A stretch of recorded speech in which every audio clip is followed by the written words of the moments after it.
A 7-year-old girl turned in her Halloween family essay, and what her teacher read made her hands shake so violently she had to set the paper down. The innocent assignment about my family traditions contained details so disturbing that Mrs. Mitchell immediately locked her classroom door and reached for her phone to call. On 9/11, what Emma Johnson had written in her careful second-grade handwriting would expose a nightmare hidden behind a smiling 7-year-old's face and save not just her life, but her baby brother's too. Before we jump back in, tell us where you're tuning in from, and if this story touches you, make sure you're subscribed, because tomorrow I've saved something extra special for you. The morning mist clung to the windows of Riverside Elementary School as children streamed through the front doors, their backpacks bouncing and voices echoing through the hallways. Mrs. Sarah Mitchell stood outside room 15, greeting each of her second graders with the same warm smile that had made her beloved among students and parents alike during her 8 years of teaching. At 32, she had developed an intuitive sense about children, an ability to read the subtle signs that others might miss. Emma Johnson appeared at the end of the hallway, walking slower than her classmates, her small shoulders hunched forward as if carrying an invisible weight. Her brown hair was pulled back in a messy ponytail, and her clothes, while clean, showed signs of being hastily put together. Mrs. Mitchell noticed immediately how Emma's eyes darted around nervously before settling on the polished linoleum floor. "Good morning, Emma," Mrs. Mitchell said gently, crouching down to the child's eye level. "I'm excited to read your family essay today." Emma's grip tightened on her backpack straps, and she offered only a barely audible "Hi, Mrs. Mitchell," before hurrying past into the classroom. Something in the child's demeanor struck Mrs. Mitchell as different this morning, more withdrawn than usual, if that were even possible. Riverside Elementary prided itself on fostering creativity and emotional expression through writing. Mrs. Mitchell had implemented a daily journal time where students could freely express their thoughts and feelings, believing that writing could serve as both an educational tool and an emotional outlet. The Halloween family tradition essay had seemed like a perfect assignment, encouraging students to share happy memories while practicing their narrative writing skills. As the morning progressed through calendar time and phonics lessons, Mrs. Mitchell found herself glancing repeatedly at Emma. The little girl sat at her desk near the window, methodically completing her worksheets with an intensity that seemed unusual for a 7-year-old. While her classmates chatted quietly during work time, Emma remained silent, occasionally wincing as if in physical discomfort. During snack time, Mrs. Mitchell watched Emma carefully unwrap a single granola bar, eating it slowly and deliberately, as if savoring each bite. When her desk partner, Lily Thompson, offered to share her apple slices, Emma's eyes widened with a mixture of gratitude and something that looked remarkably like hunger. "Are you okay, Emma?" Lily asked innocently. "You seem sad today." Emma quickly shook her head, glancing nervously toward Mrs. Mitchell as if afraid of being overheard. "I'm fine," she whispered, but her voice carried a tremor that suggested otherwise. The writing center in Mrs. Mitchell's classroom was a cozy corner, filled with colorful paper, pencils, and inspiring posters about storytelling. As students settled in for their daily writing time, Mrs. Mitchell announced that today they would be sharing their Halloween family tradition essays with the class. The excitement was palpable as children eagerly raised their hands, ready to tell stories about costume shopping with grandparents, pumpkin carving with siblings, and trick-or-treating adventures. Emma's hand remained firmly on her desk, her fingers gripping her pencil so tightly that her knuckles turned white. When Mrs. Mitchell gently asked if she'd like to share, Emma shook her head vigorously, her eyes filling with tears that she quickly blinked away. "That's perfectly fine, sweetie," Mrs. Mitchell assured her. "Maybe you'd like me to read it privately later." Emma nodded slightly, then carefully placed her essay face down on the corner of her desk, as if hiding it from view. Mrs. Mitchell made a mental note to check on the essay during lunch break, sensing that whatever Emma had written was causing her significant distress. The morning continued with math centers and reading groups, but Mrs. Mitchell noticed Emma's increasing agitation.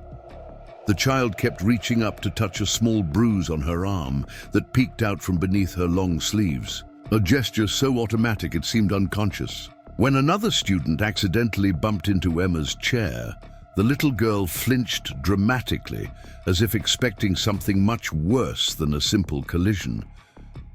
During recess, while other children raced across the playground equipment, Emma found a quiet spot beneath the large oak tree near the fence. She sat alone, pulling her knees up to her chest and staring off into the distance with an expression far too mature for her young face.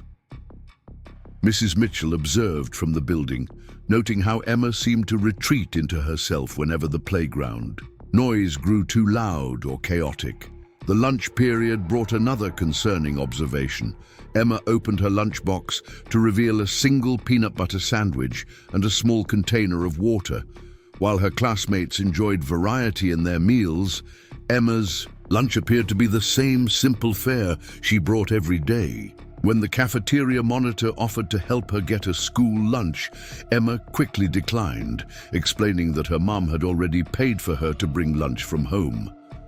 Mrs. Mitchell knew the school's free lunch program well and realized that Emma's family might qualify for assistance, but something about the child's defensive response suggested the situation was more complicated than simple financial need. The way Emma protected her meager lunch, eating every crumb and carefully folding the empty bag, spoke to a level of food insecurity that was heartbreaking to witness. As the afternoon wore on, Mrs. Mitchell found herself increasingly focused on Emma's behavior patterns. The child appeared exhausted, struggling to keep her eyes open during story time, and when called upon to answer simple questions, she often seemed startled, as if her mind had been elsewhere entirely.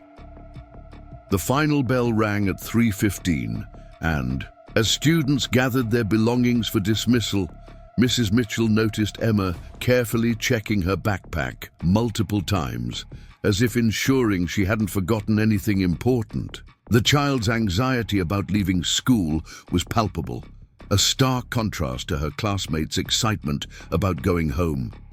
"Emma," Mrs. Mitchell called softly as the little girl headed toward the door. "Don't forget your essay. I'd love to read it if you'd like to leave it with me." Emma stopped abruptly, her small body tensing visibly. She walked back to her desk with deliberate steps, picked up the folded paper, and handed it to Mrs. Mitchell with trembling fingers. Preparing and narrating this story took us a lot of time, so if you are enjoying it, subscribe to our channel. It means a lot to us. Now back to the story. "Please don't be mad at me," Emma whispered, her voice so quiet that Mrs. Mitchell had to lean closer to hear. "Sweetheart, I could never be mad at you for expressing yourself in writing," Mrs. Mitchell replied gently. "That's what writing is. To help us share our thoughts and feelings." Emma nodded, but didn't look convinced. She gathered her backpack and headed for the bus line, glancing back once at Mrs. Mitchell with an expression that seemed to carry the weight of unspoken secrets. As the classroom emptied and the hallways grew quiet, Mrs. Mitchell settled at her desk with Emma's essay. The paper was slightly wrinkled, as if it had been handled repeatedly, and the careful second-grade handwriting covered both sides of the page. Mrs. Mitchell unfolded it, expecting to read a simple story about pumpkin picking or costume selection. Instead, what she found made her blood run cold. "My Family Halloween" was written in Emma's neat printing across the top of the page, decorated with small drawings of what appeared to be houses and stick figures. But as Mrs. Mitchell began to read, she realized that Emma's illustration told a story that no 7-year-old should ever have to experience. "On Halloween, my mommy cries a lot because Kevin gets mad when kids come to the door. He says they are too loud and it makes his head hurt from drinking his special bottles. Last Halloween, Kevin threw the candy bowl and it hit the wall really hard and made a big crack. Mummy said we had to turn off all the lights so no kids would come. Mrs. Mitchell's hands began to tremble as she continued reading. Emma's innocent voice described a household where fear ruled, where an adult's unpredictable anger controlled every aspect of daily life. Sometimes Kevin yells so loud that baby Tyler cries and cries. Mummy tries to make Kevin feel better, but he pushes her away and says mean words. I try to take Tyler to my room when Kevin gets the mad face, but sometimes Kevin says I'm too loud too. The essay continued with details that became increasingly disturbing. Emma wrote about hiding in her closet during loud times, about eating dinner in her room when Kevin was having a bad day, and about helping her mother clean up broken things after Kevin's accidents. But it was the final paragraph that made Mrs. Mitchell's heart stop entirely. Last week, Kevin hurt Mommy's arm when she tried to stop him from shaking Tyler.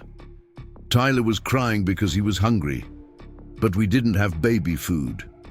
Mommy's arm turned purple like my arm did when Kevin grabbed me for being too slow getting ready for school. I don't like Halloween anymore because it makes Kevin extra mad, and I'm scared he might hurt Tyler worse next time. Mrs. Mitchell set the paper down with shaking hands, her mind racing as the full implications of Emma's words sank in. This wasn't just a case of a difficult home environment or financial stress. This was a clear description of domestic violence, child abuse, and an infant in immediate danger. The drawings that accompanied Emma's essay were even more telling. What Mrs. Mitchell had initially assumed were innocent stick figures were actually detailed illustrations of a man with an angry face towering over smaller figures, broken objects scattered around a house, and a tiny figure hiding in what appeared to be a small, dark space. Emma had used her assignment to document a nightmare, creating evidence of abuse through the one medium where she felt safe to express the truth. The careful way she had written each word, the deliberate detail in her illustrations, and the matter-of-fact tone of her descriptions suggested that this level of violence and fear was Emma's normal reality. Mrs. Mitchell looked at the clock. It was nearly 4 o'clock, and the buses had already departed. Emma was now at home, in the environment she had so carefully described in her essay, along with 18-month-old Tyler, whose safety was clearly at risk from an unstable adult with a history of violence. The teacher's training kicked in immediately. As a mandated reporter, Mrs. Mitchell knew that she was legally and morally obligated to report suspected child abuse. But beyond the legal requirements, her heart was breaking for the brave little girl who had trusted her with this devastating truth. She reached for her phone, then hesitated. Once she made this call, there would be no taking it back. Emma's life would change forever, and Mrs. Mitchell could only hope it would change for the better. But the alternative, allowing Emma and Tyler to remain in a dangerous situation, was unthinkable.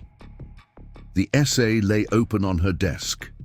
Emma's careful handwriting telling a story of fear, violence, and a 7-year-old's desperate attempt to protect her baby brother. Mrs. Mitchell thought about Emma's behavior over the past weeks, all the signs she had noticed but hadn't fully understood. The child's exhaustion, her flinching, her protective behavior around food, her reluctance to go home each day. Everything suddenly made perfect, heartbreaking sense. Mrs. Mitchell picked up her phone and dialed 911, her voice steady despite the emotions threatening to overwhelm her. This is Mrs. Sarah Mitchell at Riverside Elementary School. I need to report suspected child abuse and domestic violence. A student has documented ongoing violence in her home, and there's an infant who may be in immediate danger. As she waited for the authorities to arrive, Mrs. Mitchell carefully photographed Emma's essay and drawings, ensuring that the child's brave testimony would be preserved. Emma had found the courage to tell her truth through writing, and Mrs. Mitchell was determined to make sure the truth would finally set her free. The fluorescent lights in the main office cast harsh shadows as Mrs. Mitchell sat across from Principal David Carter. Emma's essay spread between them on the polished conference table. Mr. Carter's usually composed demeanor had cracked as he read through the child's careful documentation of abuse, his face growing paler with each disturbing detail. "How long has she been in your class?" Mr. Carter asked, his voice strained as he studied the drawings that accompanied Emma's writing. "Since the beginning of the school year," Mrs. Mitchell replied, her hands clasped tightly in her lap.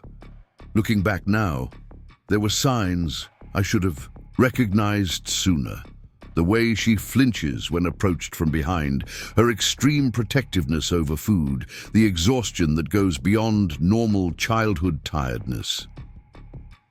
Ms. Jennifer Walsh, the school counselor, entered the office carrying a thick file folder. Her expression was grim as she took a seat beside Mrs. Mitchell. "I've pulled Emma's records from kindergarten and first grade. There are several concerning notes from previous teachers, but nothing this explicit." She opened the folder and began reading from various reports. Kindergarten teacher noted frequent tardiness and that Emma often appeared unkempt. First grade teacher documented that Emma hoarded snacks during class parties and seemed anxious about going home during school breaks. There's also a note from the school nurse about Emma falling asleep during a vision screening. Mrs. Mitchell felt a wave of guilt wash over her. "We all saw pieces of the puzzle, but none of us put it together. This little girl has been crying out for help for years and we missed it. The important thing is that we're taking action now," Mr. Carter said firmly, though his voice betrayed his own regret. "What's our protocol for this situation?" Ms. Walsh consulted a laminated card from her folder. "Child Protective Services has been notified and they're sending a caseworker immediately. Detective Maria Santos from the Maplewood Police Department is also en route. Since there's an infant involved and the essay describes recent escalating violence, they're treating this as an emergency intervention." The weight of the situation settled over the room like a heavy blanket. Emma was currently at home with her mother Angela, baby Tyler, and Kevin Brooks, the man whose violent behavior she had so carefully documented. Every minute that passed felt like an eternity, knowing that the very act of writing the essay might somehow put Emma in additional danger if Kevin discovered what she had revealed. "Has anyone attempted to contact the mother?" Mrs. Mitchell asked, though she already suspected the answer. "That's not our role at this point," Mr. Carter explained. "The authorities will handle all family contact to ensure they don't inadvertently alert Kevin to the investigation. Our job is to provide them with all the information and documentation we have." The office door opened and a woman in a navy blazer entered, followed by a tall man in a detective's shield clipped to his belt. The woman introduced herself as Ms. Rachel Torres from Oregon Department of Human Services, while the man identified himself as Detective Santos. Ms. Torres had the kind of calm efficiency that suggested years of experience with child welfare cases. She accepted Emma's essay with practiced gentleness, though Mrs. Mitchell noticed her jaw tighten as she read through the content. "This level of detail is remarkable for a 7-year-old, Ms. Torres observed, studying Emma's illustrations. "The consistency of her narrative and the specific incidents she describes suggest this isn't fantasy or exaggeration. Children this age typically can't fabricate this type of systematic documentation." Detective Santos leaned forward, his expression serious. "The essay mentions specific recent incidents, particularly the violence against the mother and the incident involving the infant. Do we have any information about when these events occurred?" Mrs. Mitchell thought back through the past few weeks. "Emma has seemed particularly withdrawn since we returned from the October break. That was about 10 days ago." Her behavior has been more guarded than usual, and I noticed what appeared to be fresh bruising on her arm. Did you document that observation? Detective Santos asked, pulling out a notebook. I made notes in my daily teaching journal, Mrs. Mitchell admitted. I should have reported it immediately, but I wasn't certain what I was seeing, and Emma always had explanations. For any injuries? Ms. Torres nodded understandingly. Abused children are often coached to provide alternative explanations for their injuries. The fact that Emma felt safe enough to document the truth in her writing suggests she trusts you implicitly, Mrs. Mitchell. The conversation was interrupted by the arrival of Mrs. Linda Foster, the school nurse. She carried a small stack of papers and looked visibly shaken. I've gathered all of Emma's health records from my office. There are several concerning patterns. She spread the documents across the table, pointing to various entries. Multiple visits for headaches and stomach aches with no apparent medical cause. Several incidents where Emma asked to lie down during lunch periods due to fatigue. Most telling, she's never once requested to call home when feeling unwell, which is highly unusual for a child her age. Detective Santos made rapid notes as Mrs. Foster continued. There's also documentation of Emma asking for extra band-aids and refusing to let me examine minor scrapes and bruises. She always insisted she could take care of injuries herself. Self-reliance beyond her years, Ms. Torres murmured. Classic sign of a child who has learned not to depend on adults for care or protection. The room fell silent as the full scope of Emma's situation became clear. This wasn't just a case of recent abuse, but a pattern of neglect and violence that had been shaping her young life for years. The essay had simply provided the first clear window into a reality that educators and staff had been glimpsing in fragments. What happens now? Mrs. Mitchell asked, her voice barely above a whisper. Detective Santos closed his notebook and stood. We're coordinating with patrol units to conduct a welfare check at the Pine Ridge apartments. Given the essay's description of Kevin's unpredictable violence and the presence of an infant, we're treating this as a high-priority response. Will Emma and Tyler be removed from the home today? Mr. Carter inquired. Ms. Torres gathered Emma's essay carefully, placing it in a protective folder. That depends on what we find during the initial investigation. If the living conditions match what Emma has described, or if there's any immediate threat to the children's safety, we'll initiate emergency custody procedures. The administrative assistant, Mrs. Helen Brooks, appeared in the doorway with a concerned expression. Excuse me, but Emma's bus just dropped her off. She's walking toward the apartment complex now. A chill ran through the room. Emma was heading directly into the environment she had described in such frightening detail, unaware that her brave decision to tell the truth had set a chain of events in motion that would change her life forever.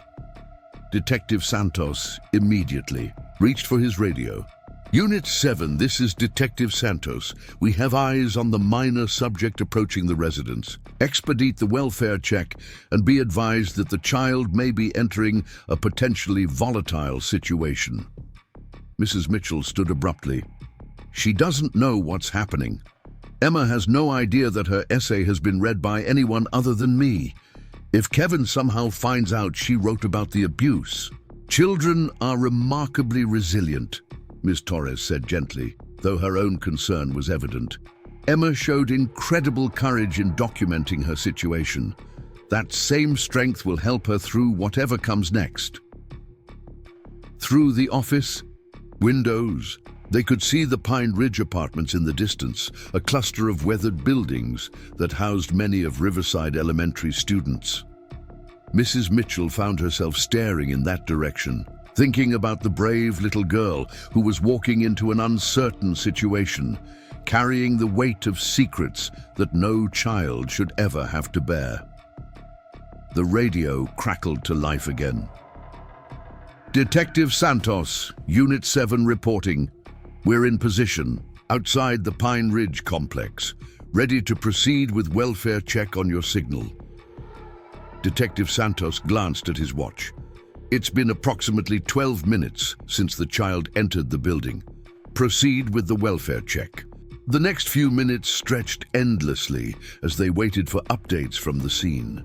Mrs. Mitchell found herself thinking about Emma's morning behavior, how the little girl had seemed even more withdrawn than usual. Had she sensed somehow that today would be different? Had writing the essay felt like a relief, or had it terrified her to finally put her truth into words? Unit 7 to Detective Santos. The radio voice was tense. We have a situation here, requesting immediate backup and medical assistance. Multiple subjects involved, including 2 minors. The blood drained from Mrs. Mitchell's face. Detective Santos was already moving toward the door, speaking rapidly into his radio as he coordinated the emergency response. Ms. Torres remained seated, her expression professionally calm, despite the obvious gravity of the situation. This is actually a positive development, she said quietly to the educators gathered around the table. It means Emma and Tyler are being removed from danger right now. But what kind of situation requires medical assistance? Mrs. Mitchell asked, her voice trembling. We won't know details until the officers complete their initial assessment, Ms. Torres replied. What I can tell you is that Emma's essay provided law enforcement with probable cause to enter the residence and ensure the children's immediate safety. The office phone rang, startling everyone. Mr. Carter answered with a shaky voice. Riverside Elementary, Principal Carter speaking. The conversation was brief, consisting mainly of Mr. Carter confirming details and promising full cooperation. When he hung up, his face was ashen. That was Detective Santos. They've taken both children into protective custody. Emma and Tyler are being transported to Maplewood Children's Medical Center for evaluation and examination. Mrs. Mitchell sank back into her chair, overwhelmed by a mixture of relief and anguish. Emma was safe, but the fact that medical evaluation was necessary suggested that the little girl's carefully worded essay had only scratched the surface of what she had endured. Can I see her? Mrs. Mitchell asked. Emma trusted me. With her story, she might be frightened and confused about what's happening. Ms. Torres considered the request carefully. Child welfare protocol typically limits contact during the initial investigation period. However, given your role in identifying the abuse and Emma's obvious trust in you, I think we can arrange a supervised visit once she's been medically cleared. The afternoon sun was beginning to cast long shadows across the playground as the reality of the situation settled over everyone in the room. Emma Johnson, the quiet 7-year-old who sat by the window in room 15, had found the courage to document her truth through the simple act of writing a school assignment. Her careful words and detailed drawings had initiated a rescue that might have saved not only her own life, but her baby brother's as well. Her essay will be crucial evidence in any legal proceedings, Detective Santos had explained before leaving for the scene. Emma's own words, written in her own hand, provide prosecutors with documentation that would be nearly impossible to obtain otherwise. Mrs. Mitchell thought about the writing center in her classroom, the cozy corner where Emma had penned her devastating revelation. Tomorrow, that space would feel different, knowing that it had served as a sanctuary where a frightened child had finally felt safe enough to tell her truth. The investigation was just beginning, but already Emma's brave decision to transform her pain into words had set in motion a series of events that would remove her from danger and give her the chance at a childhood she deserved. Her essay had become more than just a school assignment. It had become her declaration of survival and her plea for rescue. As evening approached and the office began to empty, Mrs. Mitchell remained at the conference table, staring at the copies of Emma's essay that would forever remind her of the power of providing children with safe spaces to express their truth. Tomorrow would bring new challenges as Emma began the difficult process of healing. But tonight, for the first time in years, she would sleep in safety. The little girl who had walked slowly down the hallway that morning carrying the weight of terrible secrets was finally free to be just a 7-year-old child. Her words had saved her, and in doing so, they had reminded everyone involved of why protecting children's voices was one of the most important responsibilities any adult could shoulder. The Pediatric Emergency Department at Maplewood Children's Medical Center buzzed with controlled activity as Dr. James Patterson reviewed the preliminary reports from the responding officers. The fluorescent lighting cast a sterile glow over the examination room, where Emma Johnson sat on the edge of a hospital bed, her small legs dangling over the side, still wearing her school clothes from what felt like a lifetime ago. Emma's eyes darted around the unfamiliar environment, taking in the colorful murals on the walls and the array of medical equipment that had been carefully arranged to appear less intimidating. Despite the cheerful decorations, her body language screamed of a child who had learned to be perpetually on guard, ready to protect herself at a moment's notice. Nurse Patricia Williams approached slowly, her movements deliberate and non-threatening. She had spent 15 years working with pediatric trauma cases and recognized the signs of a child who had been systematically taught to fear adult authority figures. "Hi, Emma," Nurse Williams said gently, pulling a small chair up beside the bed so she could sit at Emma's eye level. "My name is Patricia, but you can call me Pat if you'd like. I know this place looks scary, but everyone here just wants to make sure you're feeling okay." Emma's response was barely audible. "Where's Tyler? Is my baby brother okay?" The question broke Patricia's heart. Even in her own moment of crisis, Emma's first concern was for her 18-month-old brother's welfare. "Tyler is right next, and with Dr. Martinez. She's a special doctor who takes care of babies, and she's making sure he's healthy and safe." "He gets scared without me," Emma whispered, her lower lip trembling. "When Kevin yells, I always take Tyler to my room so he doesn't have to hear the bad words." Dr. Patterson entered the room, carrying a tablet and a small teddy bear.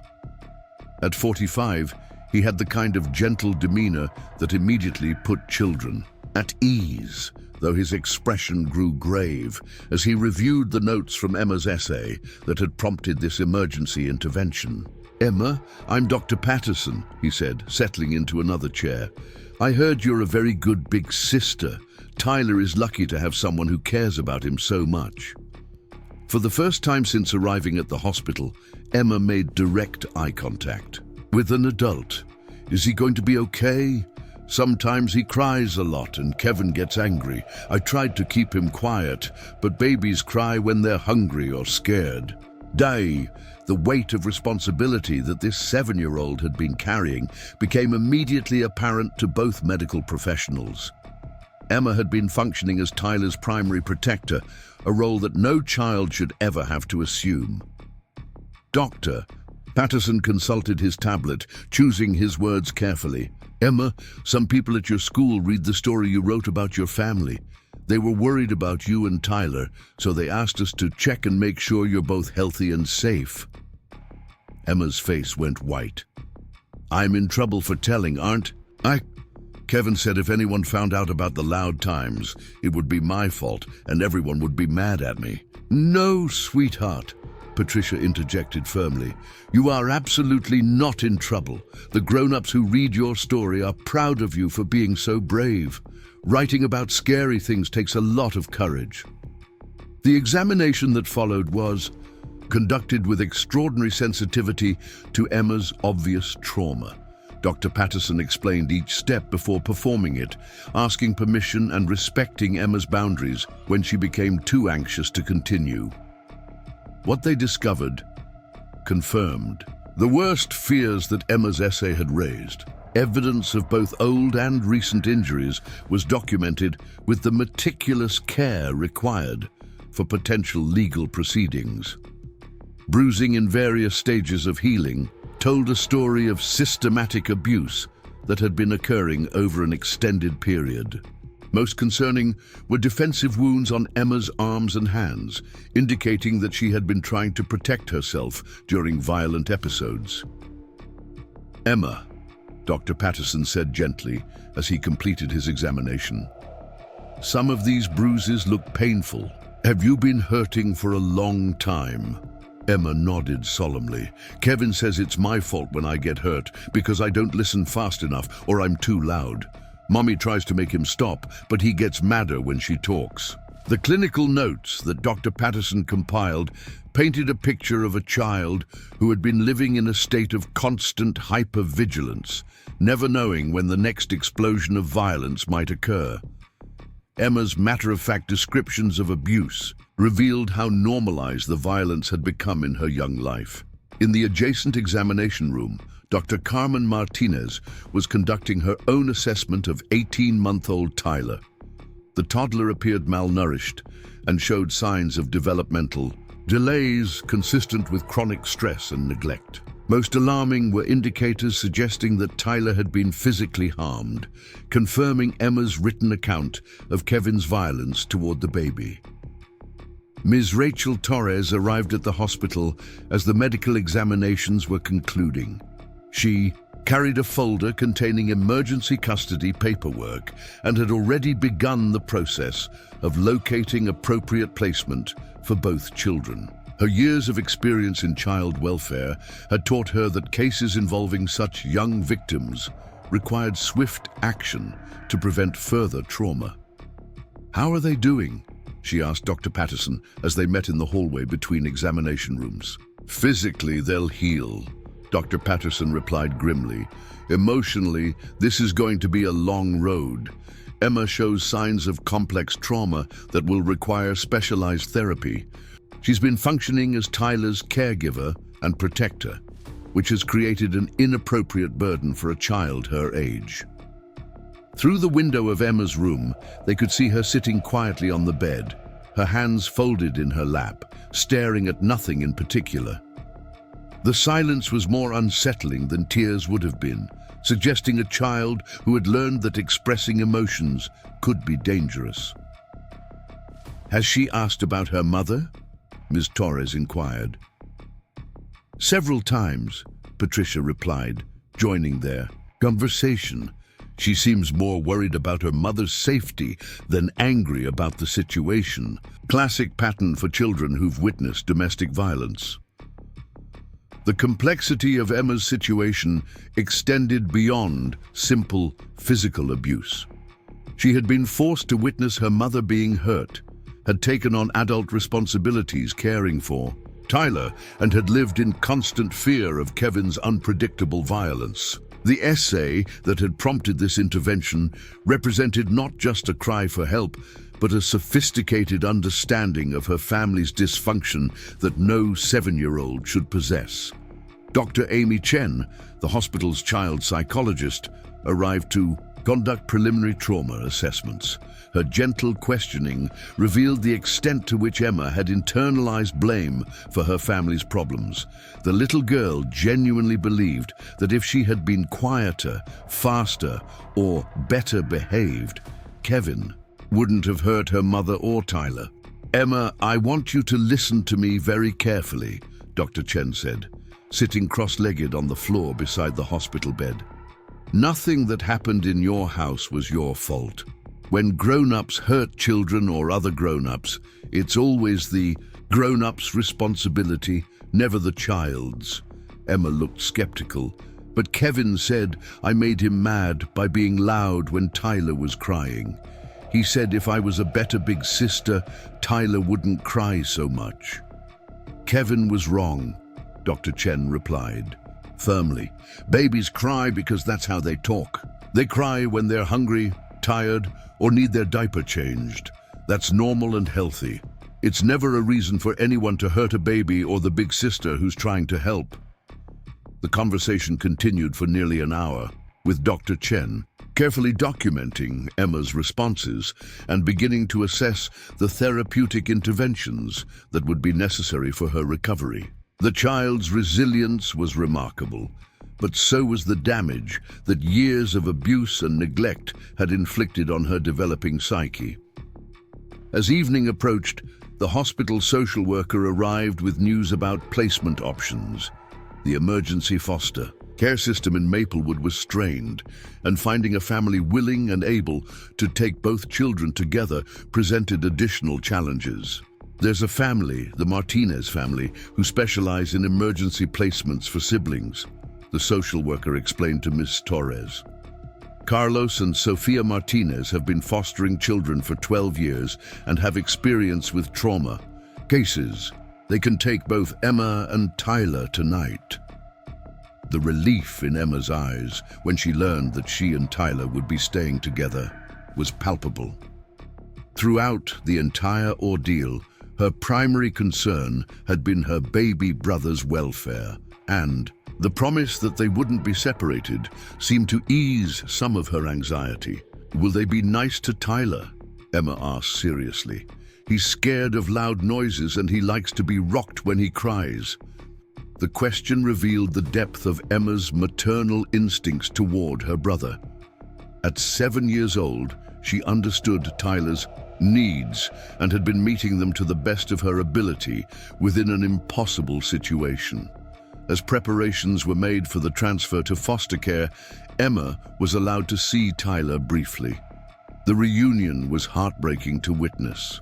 Tyler immediately reached for his big sister, and Emma gently stroked his hair while whispering reassurances in a voice far too mature for her age. "It's okay, Tyler," she murmured. "We're going to stay with nice people tonight. No more loud times. No more being scared." The medical team gathered their final reports and recommendations for Emma and Tyler's ongoing care.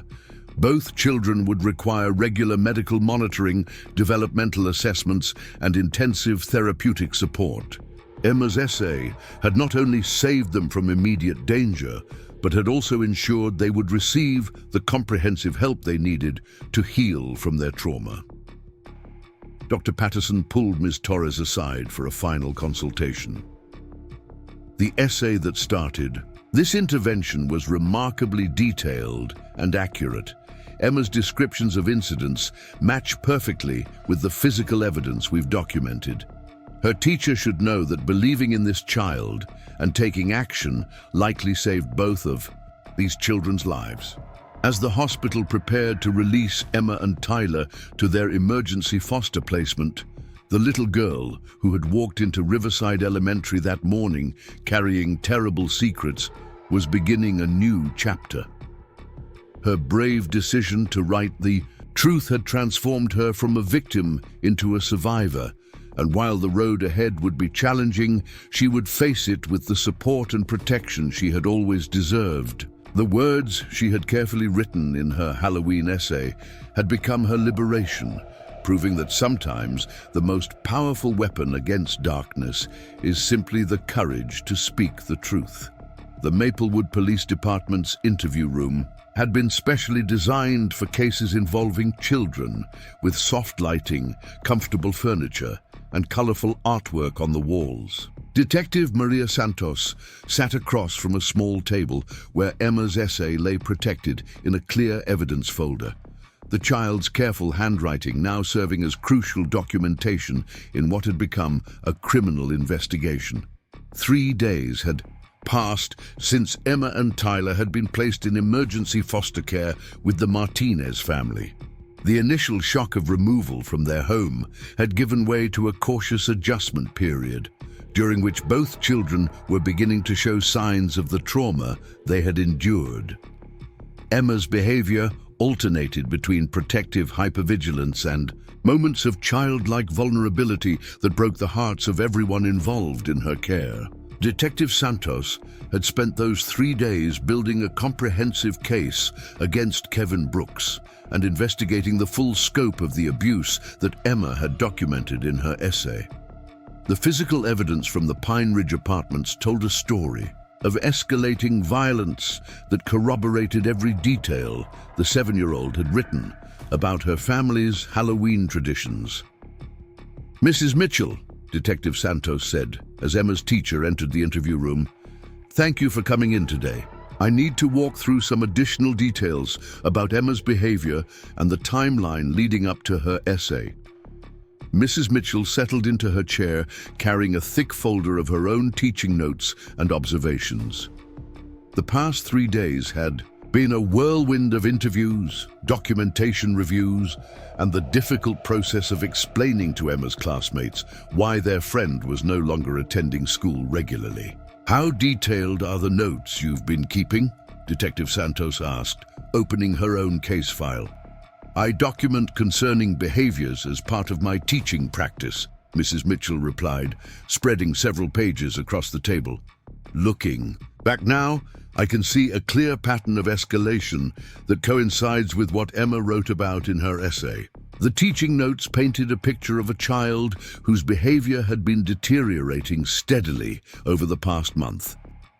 Mrs. Mitchell had documented Emma's increasing exhaustion, her protective behavior around food, and her obvious anxiety about going home each day. On October 15th, Mrs. Mitchell read from her notes, "Emma fell asleep during math instruction and was difficult to wake up. When I asked if she was feeling well, she said she had been awake all night because of loud sounds. At home," Detective Santos made note of the date, "that's consistent with a neighbor complaint we found in our system. Someone in the Pine Ridge complex called about domestic disturbance on the night of October 14th, but when officers responded, no one answered the door and they heard no ongoing disturbance." The pieces of the puzzle were beginning to form a clear picture. Emma's essay hadn't described isolated incidents, but rather a pattern of escalating violence that had been occurring over an extended period. The Halloween essay had simply provided the first detailed account of what neighbors, teachers, and even law enforcement had been observing in fragments.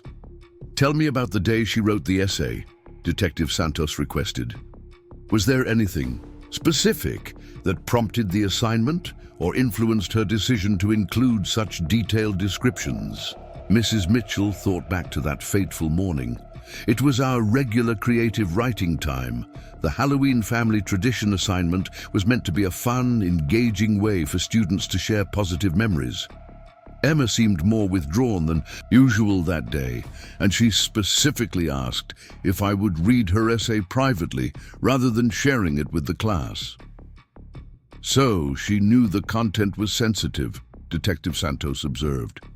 "That suggests a level of understanding about the inappropriateness of what she was describing." The conversation was interrupted by the arrival of District Attorney Michael Harrison, who had taken personal interest in the case due to the severity of the charges being considered and the young age of the victims.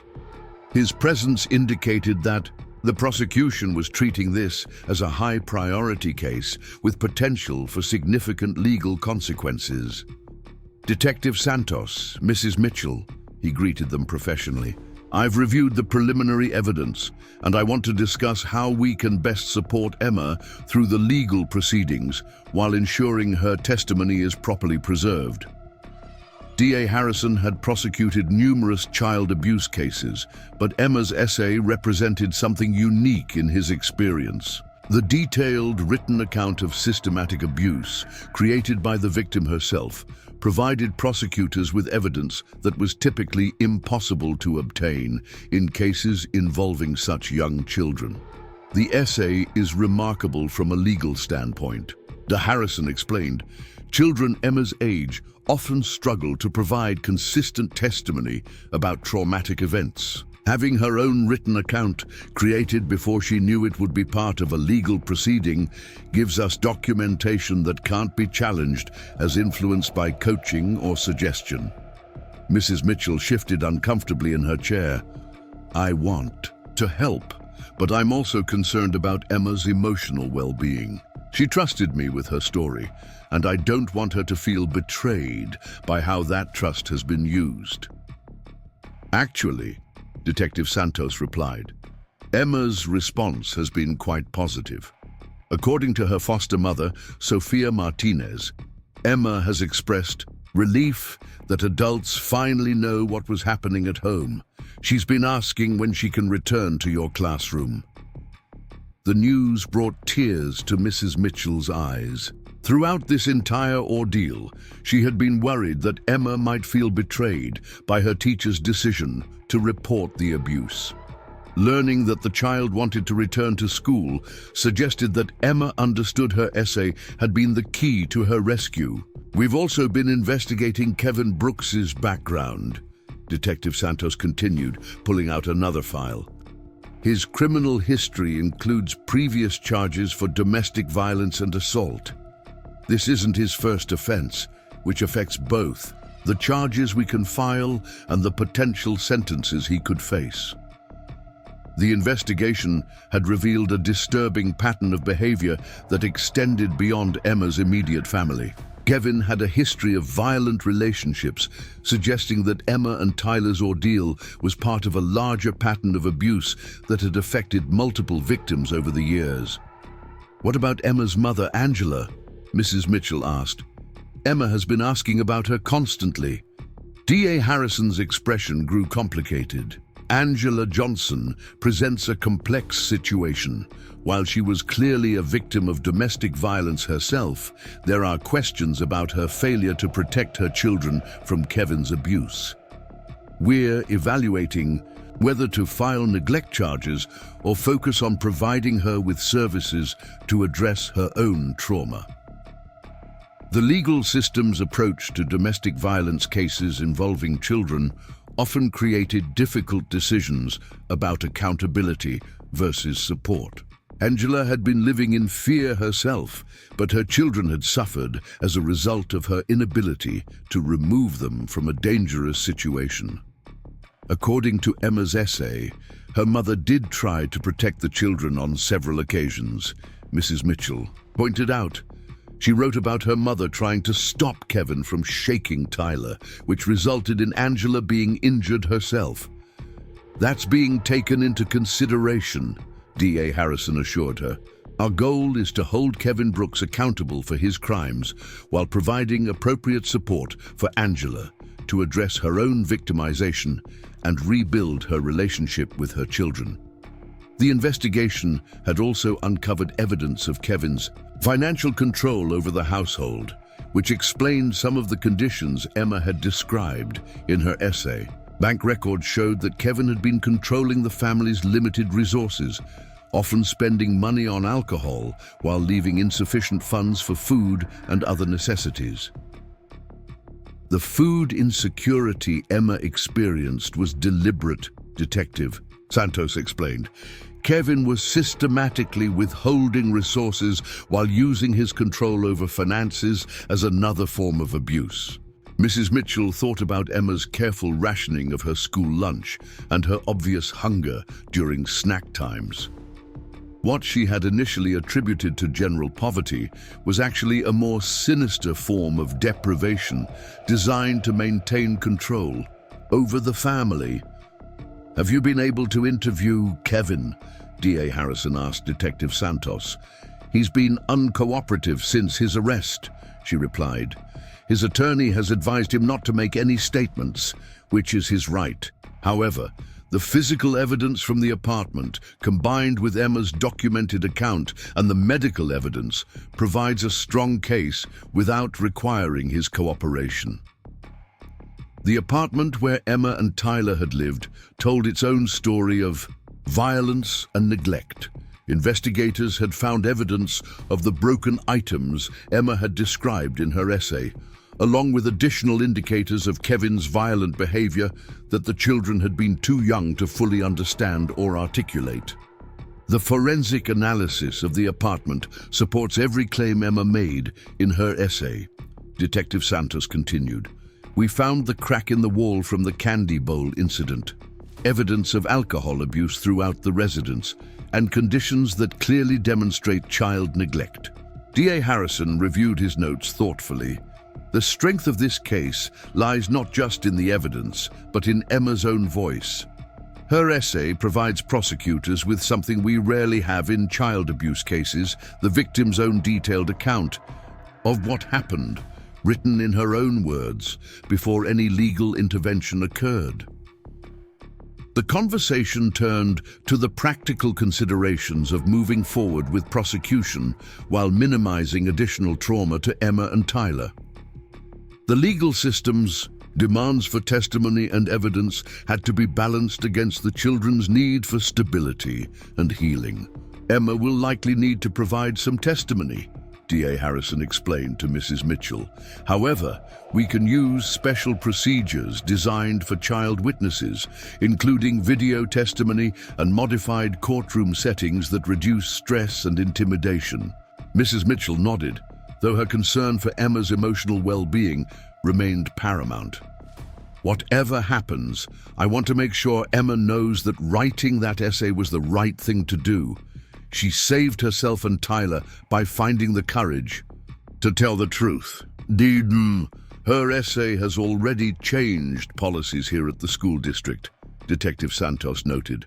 The superintendent has implemented new training for teachers on recognizing signs of abuse and has streamlined reporting procedures to prevent future cases from going unnoticed for as long as Emma's situation did.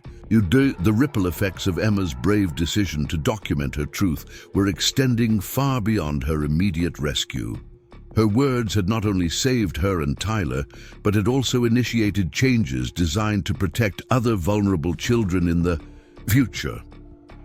As the interview concluded, Mrs. Mitchell was given updates on Emma's progress in foster care. The Martinez family reported that while Emma still showed signs of trauma, she was beginning to exhibit normal childhood behaviors. She played with toys, laughed at age-appropriate humor, and had started asking questions about when she might see her classmates again. Most significantly, Emma had begun drawing pictures again, but now her artwork depicted happy families, safe homes, and children playing without fear. The transformation from her earlier disturbing illustrations to these hopeful images provided a visual representation of her emotional healing. The legal proceedings would continue for months, but Emma's essay had already accomplished its most important purpose. Two children who had been trapped in a cycle of violence and fear were now safe, protected, and beginning the long process of healing from their trauma. Emma's decision to trust her teacher with the truth had proven that sometimes the most powerful force against injustice is simply a child's courage to speak up and an adult's wisdom to listen and act on what they hear. The Maplewood County Courthouse stood imposing against the gray December sky as Mrs. Mitchell walked up the granite steps, clutching a folder containing letters of support from Emma's classmates. 6 weeks had passed since that pivotal October morning when a 7-year-old's Halloween essay had exposed a nightmare hidden behind apartment walls. And today, Kevin Brooks would face justice for his crimes. Inside the modern courthouse, families affected by domestic violence filled the gallery, their presence a testament to the broader impact of Emma's courage. The case had resonated throughout the community, sparking conversations about protecting vulnerable children and recognizing the signs of abuse that too often went unnoticed. Emma herself would not be present for the sentencing hearing. Dr. Amy Chen, her therapist, had determined that the courtroom environment would be too traumatic for a child still processing her own victimization. Instead, Emma was spending the morning with Sophia Martinez, learning to bake cookies and experiencing the kind of normal childhood activity that had been absent from her early years. District Attorney Michael Harrison approached the prosecution table with confidence, carrying evidence that included Emma's original essay, medical reports documenting her injuries, and forensic analysis from the Pine Ridge apartment. The static, crackle of police radios filled the air outside Pine Ridge Apartments as Officer Jennifer Hayes positioned herself near the building's main entrance. 3 patrol cars had responded to the emergency call from Riverside Elementary, their presence drawing curious stares from residents who peered through windows and gathered in small clusters across the parking lot. Detective Maria Santos arrived on scene within minutes, her unmarked sedan pulling up beside the first responder vehicles. She carried Emma's essay in a protective folder, the child's careful handwriting now serving as probable cause for what could become a life-changing intervention. The weight of responsibility pressed heavily on her shoulders as she considered the delicate nature of the situation unfolding before them. "What's our approach here?" Officer Hayes asked, as Detective Santos joined the group near the building. "Entrance. We've got 2 minors inside, 1 adult female victim, and 1 adult male suspect with a documented history of violence." Detective Santos studied the apartment building's layout, noting the single point of entry and the narrow hallways that could become problematic if Kevin Brooks decided to resist arrest.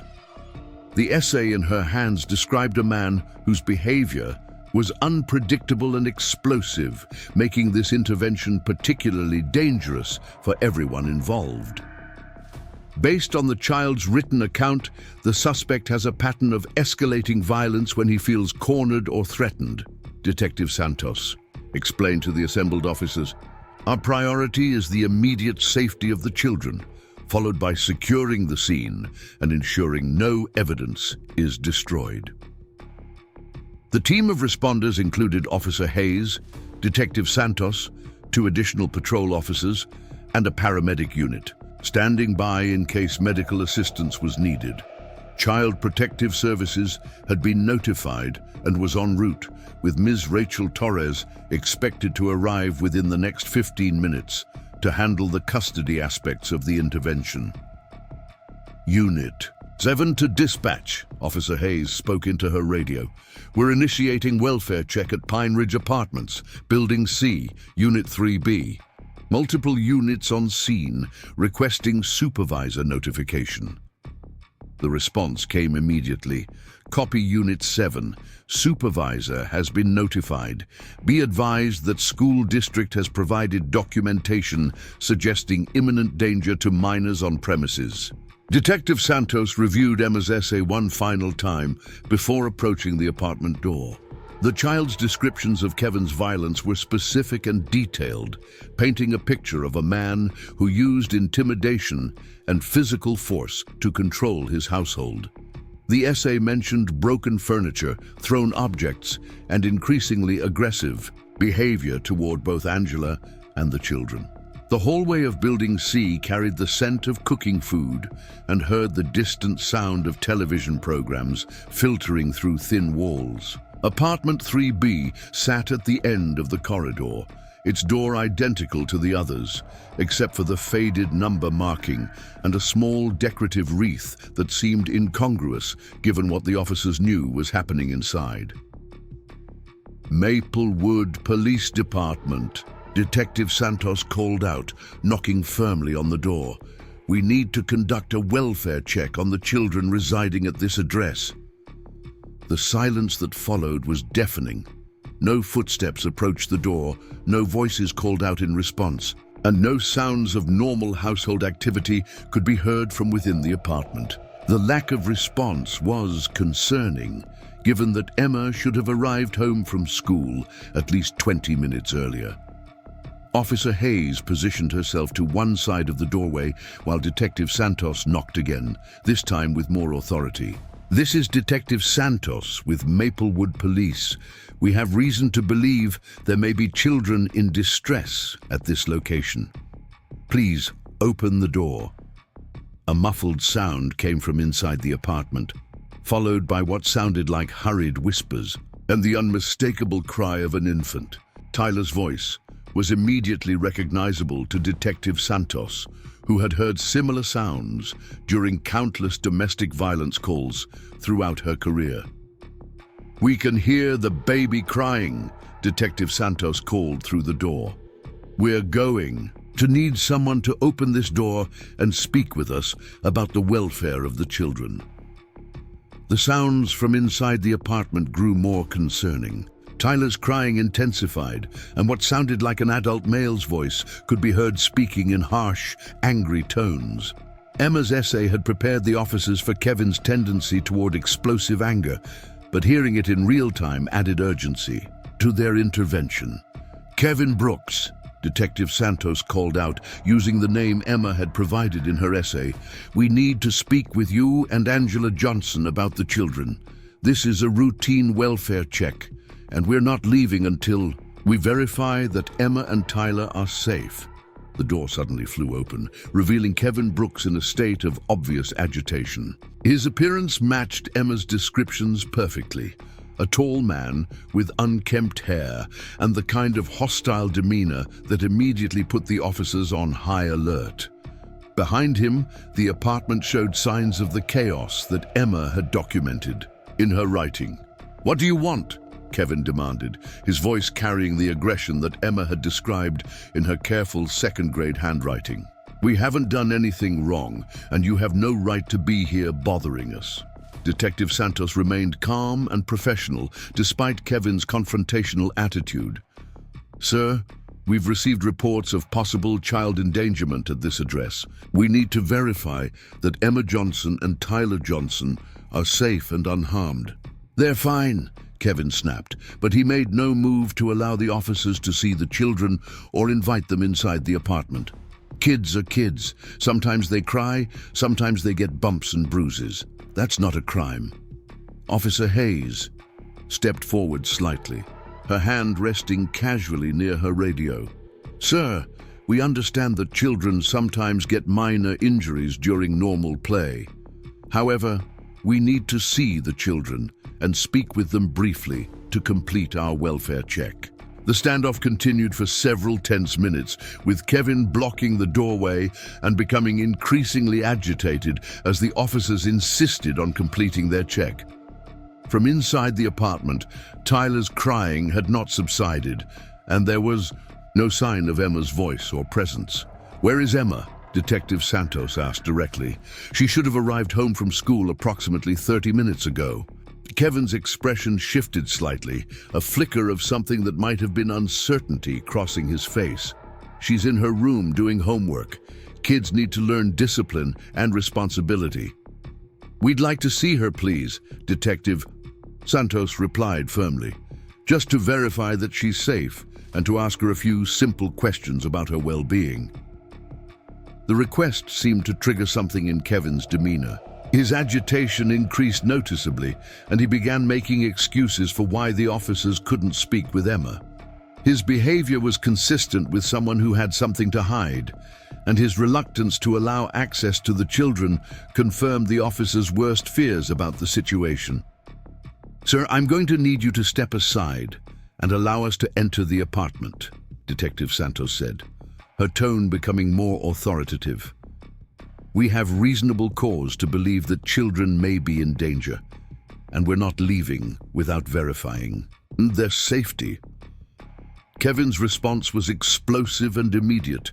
He began shouting about his rights, police harassment, and the unfairness of being questioned in his own home.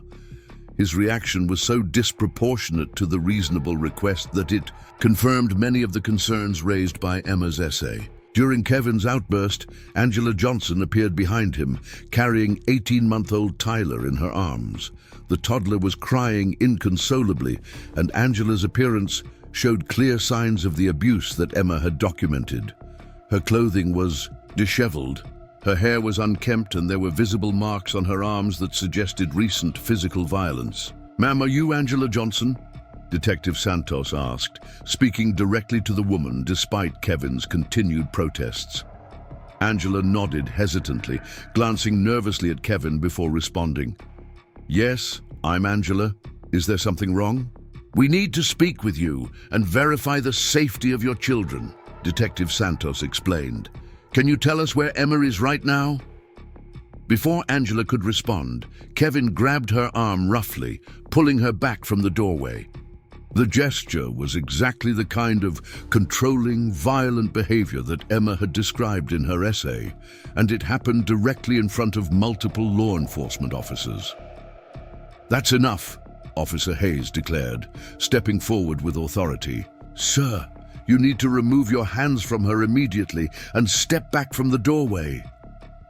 Kevin's reaction to the command was to tighten his grip on Angela's arm, causing her to wince in obvious pain. Tyler's crying intensified as he sensed the tension and fear radiating from his mother, and still there was no sign of Emma anywhere in the apartment. "Kevin Brooks, you're under arrest for domestic violence and child endangerment," Detective Santos announced, signaling to the other officers to move in and secure the scene. "You have the right to remain silent. Anything you say can and will be used against you in a court of law." The arrest happened quickly, but not without resistance. Kevin continued to shout and protest his innocence, even as handcuffs were placed on his wrists and he was led away from the apartment. His removal from the scene seemed to instantly change the atmosphere, with Angela visibly relaxing once he was no longer present. "Angela, we need to find Emma immediately," Detective Santos said gently but urgently. "Can you tell us where she is?" Angela's response was barely audible. "She's hiding in her closet. When Kevin gets angry, she takes Tyler and hides until it's safe to come out. But Tyler was already crying when the police came, so she hid by herself." Officer Hayes immediately moved toward the back of the apartment, following Angela's directions, to Emma's small bedroom. The room showed signs of the poverty and neglect that Emma had described in her essay, with few toys, minimal furniture, and clothing scattered across the floor. The closet door was closed, and Officer Hayes could hear faint sounds coming from inside. She approached slowly, not wanting to frighten the child who had already been through so much trauma. "Emma?" Officer Hayes called softly through the closet door. "My name is Jennifer, and I'm a police officer. You're safe now, and Kevin can't hurt you anymore." The sounds from inside the closet stopped completely, as if Emma was holding her breath and trying to determine whether it was safe to emerge. Officer Hayes continued speaking in calm, reassuring tones, explaining that she was there to help and that Emma was not in trouble. Slowly, the closet door opened a crack, and Emma's frightened face appeared in the narrow opening. She looked exactly as she had been described in the school reports, a small 7-year-old with brown hair and eyes that held far too much knowledge about adult violence and fear. "Is Kevin gone?" Emma whispered, her voice barely audible even in the quiet apartment. "Yes, sweetheart," Officer Hayes replied gently. "Kevin has been arrested, and he can't hurt you or your mommy or Tyler anymore." Emma emerged from the closet, slowly, her movements careful and deliberate, as if she were still afraid that sudden noise or motion might trigger another episode of violence. She wore the same school clothes she had put on that morning, but they were now wrinkled and stained from her afternoon of hiding. Detective Santos appeared in the doorway, carrying Tyler, who had finally stopped crying now that Kevin was no longer in the apartment. The reunion between Emma and her baby brother was immediate and heartbreaking, with Emma reaching for Tyler and speaking to him in the same protective, mature voice that her essay had revealed. "It's okay, Tyler," Emma murmured, stroking his hair with the kind of gentle care that spoke to months of serving as his primary protector. "The loud times are over. We're going to be safe now." The scene that the officers documented in the apartment confirmed every detail that Emma had included in her Halloween essay. Broken items were scattered throughout the rooms, empty alcohol containers filled the trash, and the overall condition of the living space spoke to the chaos and instability that had defined these children's daily existence. Angela Johnson sat on the couch holding Tyler while Emma stayed close by her side. The three of them huddled together as if seeking comfort from their shared trauma. Detective Santos began the delicate process of explaining what would happen next, knowing that while Kevin's arrest had ended the immediate danger, the long-term healing process was just beginning. Emma, Detective Santos said gently, kneeling down to the child's eye level. Your teacher, Mrs. Mitchell, read the story you wrote about your family. She was worried about you and Tyler, so she asked us to come check on you. Emma's eyes widened, with a mixture of fear and relief. Am I in trouble for telling about the scary things? No, honey, Detective Santos replied firmly. You are not in trouble. You were very brave to write about what was happening at home. Your story helped us understand that you and Tyler needed help, and now we're here to make sure you're both safe. The questions that followed were conducted with extraordinary sensitivity to Emma's age and trauma. Detective Santos asked simple, direct questions about the incidents described in Emma's essay, and the child's responses confirmed the accuracy of everything she had written in her careful second-grade handwriting. As evening approached and the immediate crisis stabilized, Ms. Rachel Torres arrived from Child Protective Services to begin the process of determining appropriate placement for Emma and Tyler.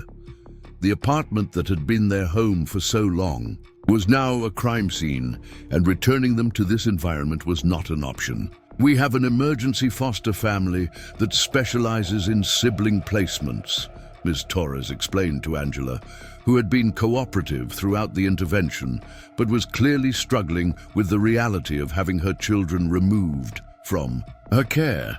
The Martinez family had been contacted and had agreed to take both Emma and Tyler for emergency placement. Carlos and Sofia Martinez had years of experience with traumatized children and understood the special needs that Emma and Tyler would have as they began their recovery. As the day drew to a close, Emma's brave decision to document her truth in a simple school assignment had resulted in the rescue she and Tyler desperately needed. Her words had spoken for both of them when they were too young and powerless to speak for themselves, and now those same words would serve as evidence in the legal proceedings that would ensure Kevin Brooks could never hurt them again.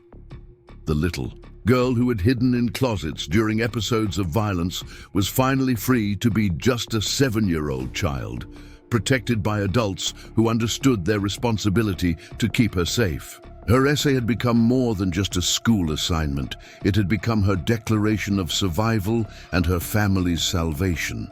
The morning sun streamed through the windows of the Martinez family home as Emma carefully arranged her school supplies on the small desk that Sofia had set up in what was now her bedroom. 6 months had passed since that October afternoon when her Halloween essay had changed everything, and today marked her return to Riverside Elementary after an extended period of healing and adjustment. Emma's transformation was remarkable to witness. The frightened 7-year-old who had once hidden in closets now moved with the confidence of a child who understood she was truly safe. Her brown hair had grown longer and healthier, reflecting the improved nutrition and care she received in her foster placement, and her eyes held a brightness that had been absent during those dark months with Kevin Brooks.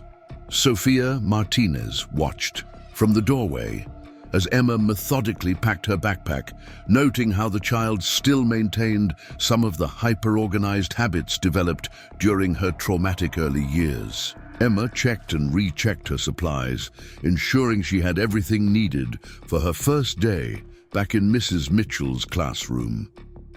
Are you excited about seeing your teacher again? Sofia asked gently, entering the room to help Emma with her jacket. Emma nodded enthusiastically, a genuine smile spreading across her face. Mrs. Mitchell sent me letters while I was doing my healing work with Dr. Chen. She said my desk by the window is still waiting for me, and Lily Thompson has been saving drawings to show me. The therapeutic work that Emma had undergone with Dr. Amy Chen had been intensive and carefully structured to help her process the trauma she had experienced. Through play therapy, art therapy, and age-appropriate counseling techniques, Emma had learned to understand that the violence she witnessed and experienced was not her fault, and that adults were capable of providing safety and protection. Tyler, now 2 years old and thriving in the Martinez household, had shown remarkable resilience in his own recovery. The developmental delays caused by chronic stress and malnutrition were slowly improving with proper medical care and a stable, nurturing environment. His vocabulary had expanded dramatically, and he had learned to sleep through the night without the nightmares that had plagued him during his early months.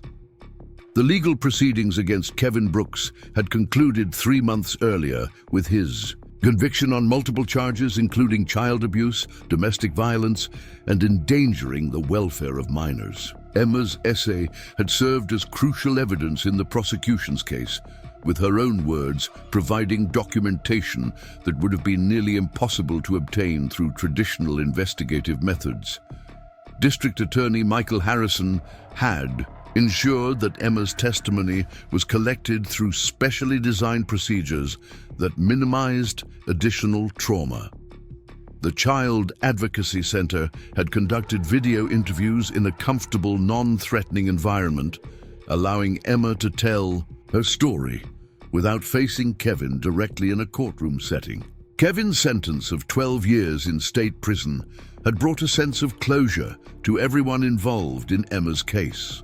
The judge had specifically cited Emma's essay during sentencing, noting that the child's courage in documenting her experiences had not only saved her own life and Tyler's, but had also prevented Kevin from harming other potential victims. Angela Johnson's situation had been more complex to resolve. As both a victim of domestic violence and a mother who had failed to protect her children, Angela had required extensive support services to address her own trauma while working toward potential reunification with Emma and Tyler.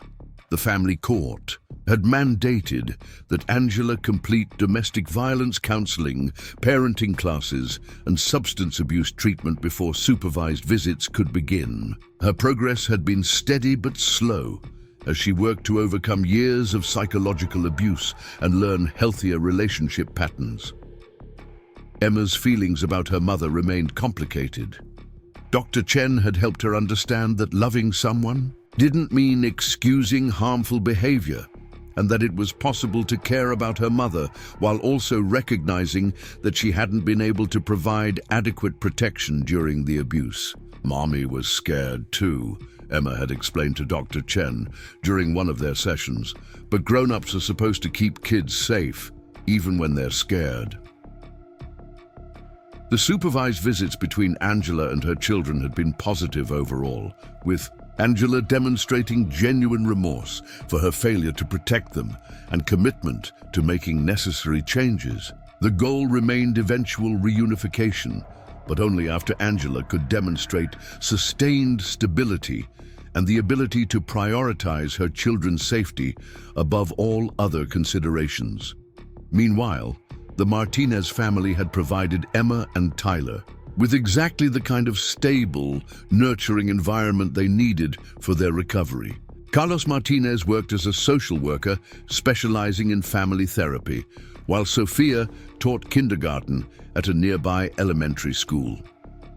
Their experience with traumatized children was evident in their patient, consistent approach to helping Emma and Tyler heal. The house rules were simple and predictable, something that Emma found deeply comforting.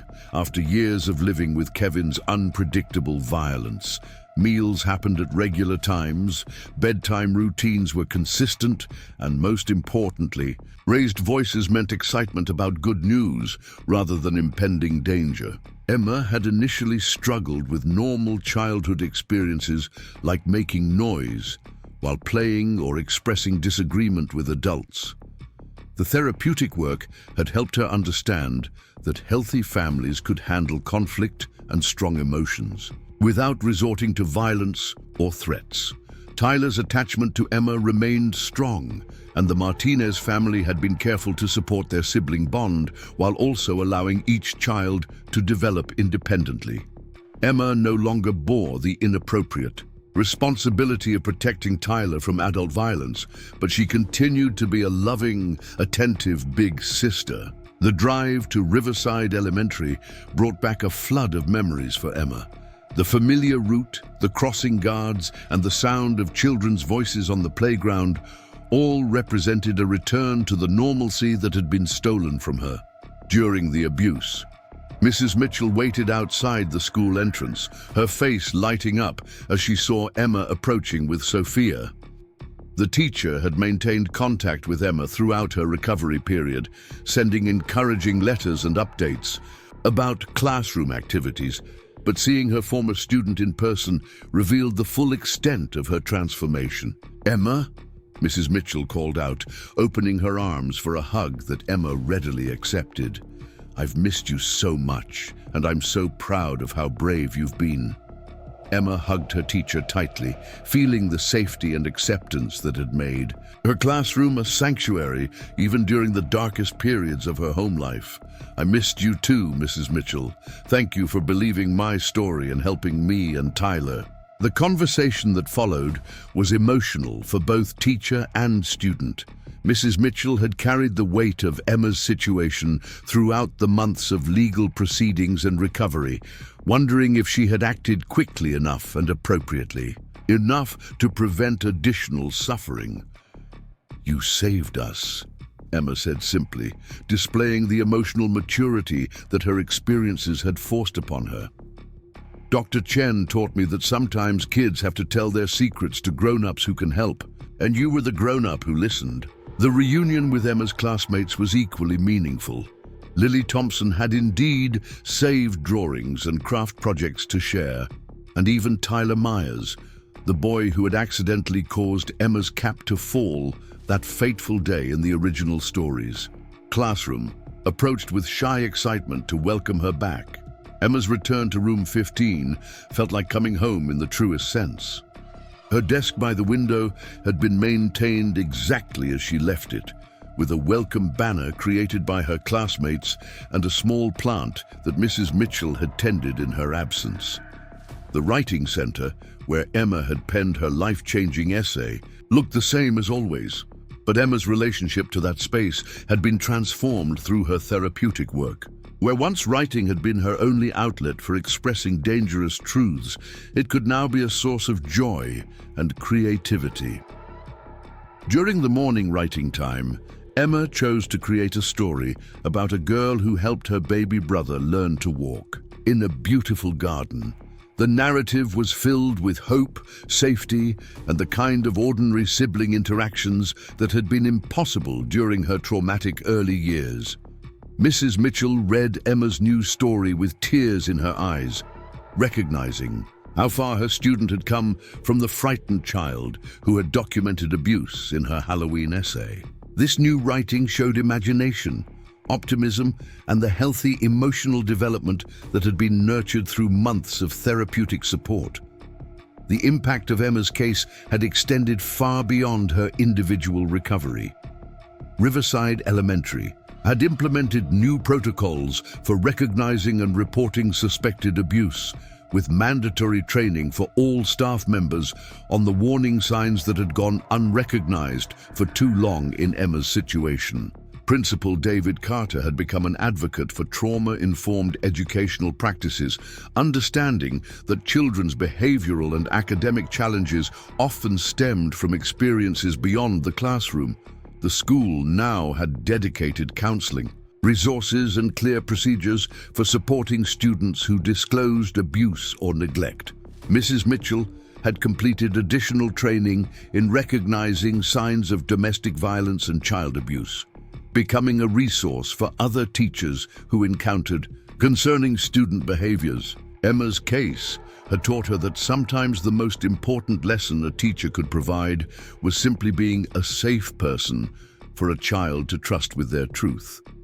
The broader community had also been affected by Emma's story. The local newspaper had covered the case with proper protection of Emma's identity, highlighting the importance of listening to children and taking their concerns seriously. Donations had poured in to support the Child Advocacy Center and Domestic Violence Shelter that had assisted in Emma's recovery. As the school day progressed, Emma participated in activities with an enthusiasm that had been absent during her previous time in the classroom. She raised her hand to answer questions, joined group projects, and even laughed at her classmates' jokes, displaying the social skills that trauma had previously suppressed. During lunch, Emma shared her food with friends rather than hoarding it as she had when food security was uncertain. She talked excitedly about the cooking projects she did with Sofia Martinez and the vegetable garden that Carlos was teaching her to tend. The afternoon brought art time, and Emma chose to draw a picture of two children playing in a safe, colorful yard, while caring adults watched protectively from nearby. The contrast to her previous artwork, which had depicted violence and fear, was striking to everyone who observed her creative expression. As the dismissal bell rang, Emma gathered her belongings with the same careful attention to detail that had characterized her behavior months earlier. But now, the organization came from healthy habits rather than hypervigilance born of trauma. Sofia Martinez waited in the pickup line, and Emma ran to her with the excitement of a child eager to share her day's experiences. The simple act of running toward a trusted adult, rather than away from a threatening one, represented the fundamental transformation in Emma's life circumstances. "How was your first day back?" Sophia asked as Emma climbed into the car, her backpack full of new artwork and assignments to share at home. "It was perfect," Emma replied, buckling her seatbelt with practiced independence. "Mrs. Mitchell said, 'I can help teach the new students about writing stories, and Lily wants me to come to her birthday party next weekend.'" The drive home took them past the Pine Ridge apartments, where Emma's nightmare had unfolded for so many months. Emma glanced at the building complex briefly, but without the fear that had once consumed her when approaching that location. "I'm glad I don't live there anymore," Emma said matter-of-factly. "Tyler is much happier in our new house, and he doesn't cry as much when there are loud noises." That evening, as the Martinez family gathered for dinner, Emma shared stories from her day with the animated enthusiasm of a child who felt secure enough to express her emotions freely. Tyler, who was developing his own vocabulary, contributed his own commentary about his day at the family daycare, where he received specialized care for children who had experienced early trauma. The family dinner conversation was everything that Emma had missed during her early childhood.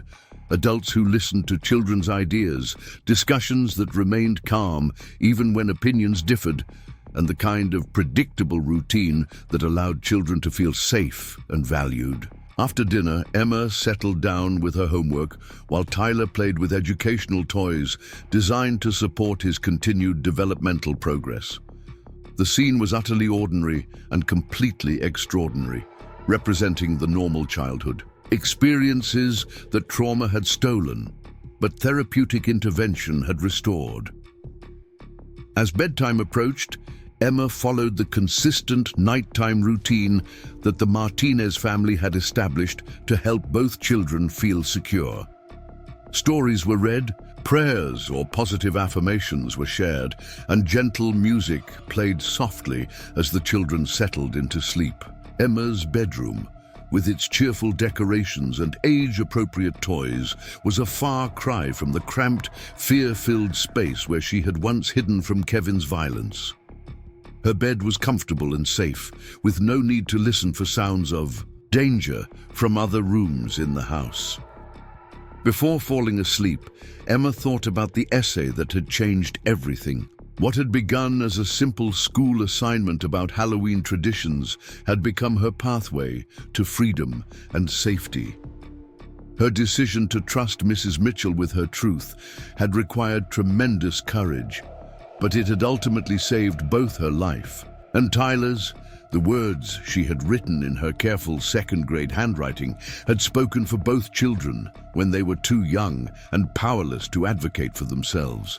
Her essay had become evidence in a courtroom, documentation for social workers, and proof that children's voices deserved to be heard and believed. As sleep overtook her, Emma's dreams were filled with images of playgrounds and classrooms, birthday parties and family dinners, all the normal childhood experiences that were now possible because she had found the courage to tell her story.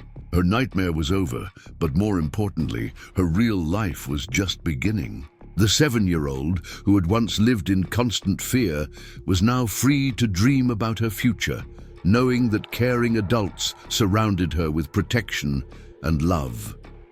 Emma's essay had not only saved her from immediate danger, but had opened the door to all the possibilities that every child deserved to explore.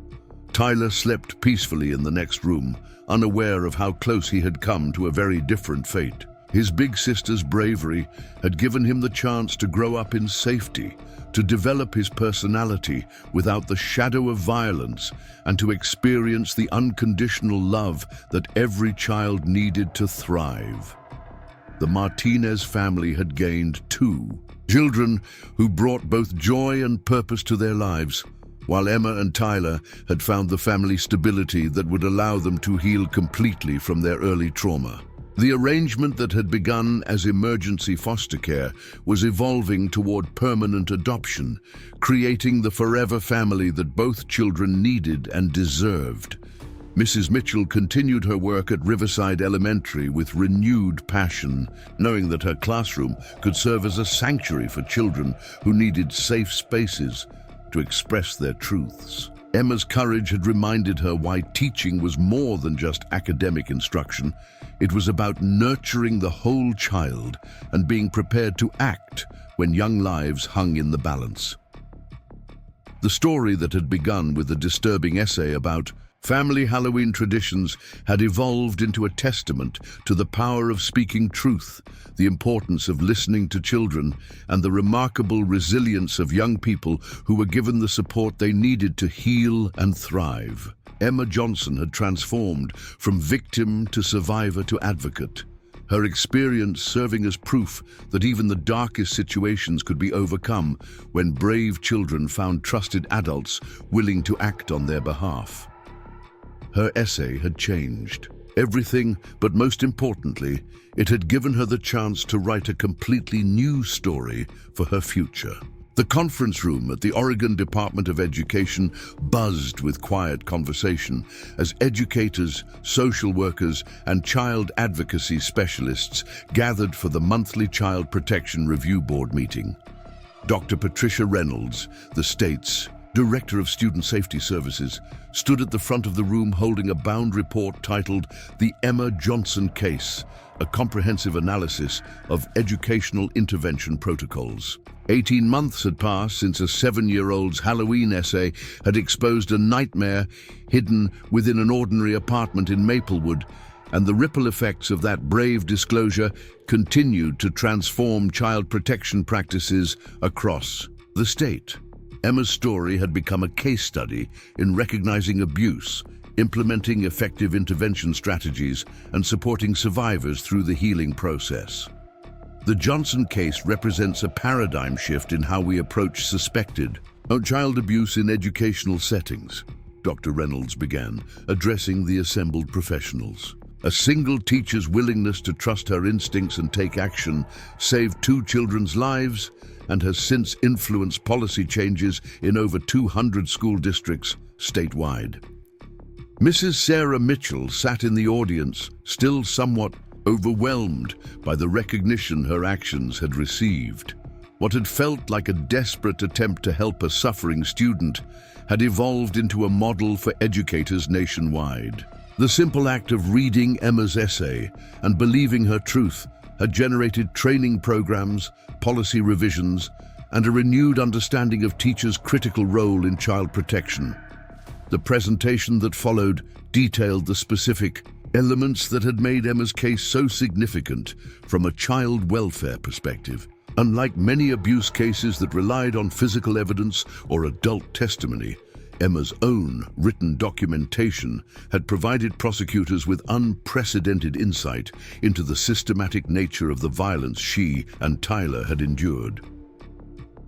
Children Emma's age typically lack the vocabulary and emotional framework to articulate complex trauma, explained Dr. Maria Vasquez, a child psychologist who had studied the case extensively. However, When provided with a safe space and appropriate prompts, they can reveal their experiences with remarkable clarity and detail. The analysis of Emma's essay had revealed sophisticated coping mechanisms that the 7-year-old had developed. To survive in her chaotic environment, her careful documentation of Kevin's behavior patterns, her protective strategies for Tyler, and her accurate assessment of danger levels demonstrated intelligence and resilience that had impressed even experienced trauma specialists. The legal community had also taken notice of Emma's case. The essay had provided prosecutors with a level of evidence that was typically impossible to obtain in child abuse cases, where young victims often struggled to provide consistent testimony about traumatic events. Emma's written account, created before she knew it would be part of a legal proceeding, had been invaluable in securing Kevin Brooks's conviction. District Attorney Michael Harrison had used Emma's case as the foundation for new protocols regarding child testimony in abuse cases.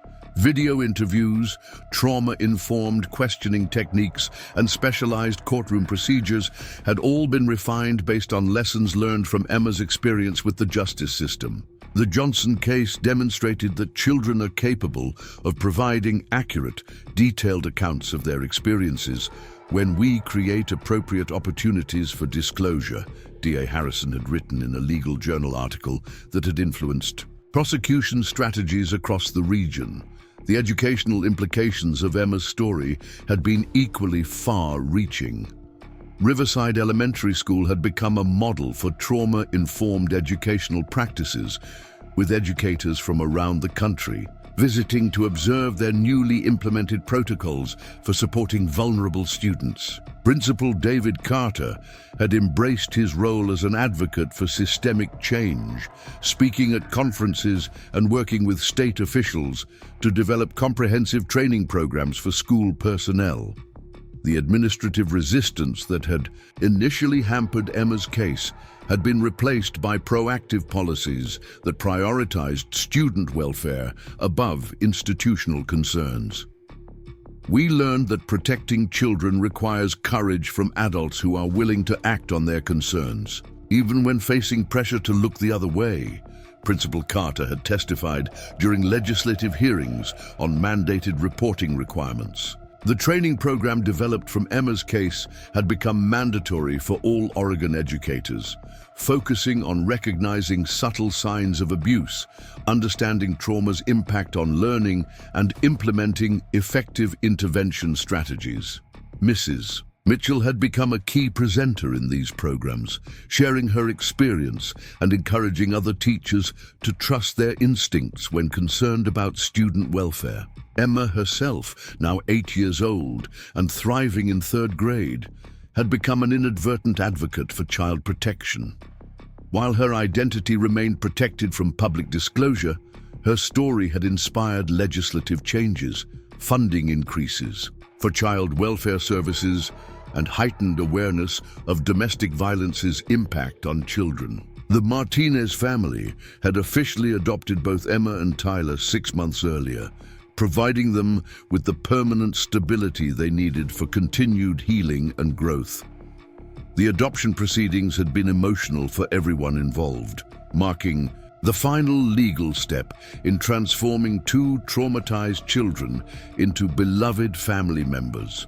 Emma's relationship with her biological mother, Angela, had continued to evolve through carefully supervised visits and family therapy sessions. Angela's completion of domestic violence counseling and parenting classes had demonstrated her commitment to understanding her role in the abuse cycle and learning healthier relationship patterns. Healing isn't just about the children, explained Dr. Jennifer Walsh, the family therapist working with all parties involved. Angela was also a victim of Kevin's violence, and her recovery is essential for any potential future relationship with Emma and Tyler. The supervised visits had progressed positively, with Angela demonstrating genuine remorse for her failure to protect her children and commitment to their well-being above her own needs. While full reunification remained uncertain, The therapeutic. Work had allowed Emma to process her complex feelings about her mother and understand that love and accountability could coexist. Tyler, now 3 years old, had made remarkable developmental progress under the Martinez family's care. The speech delays and behavioral issues caused by early trauma had largely resolved through consistent therapy and a nurturing environment.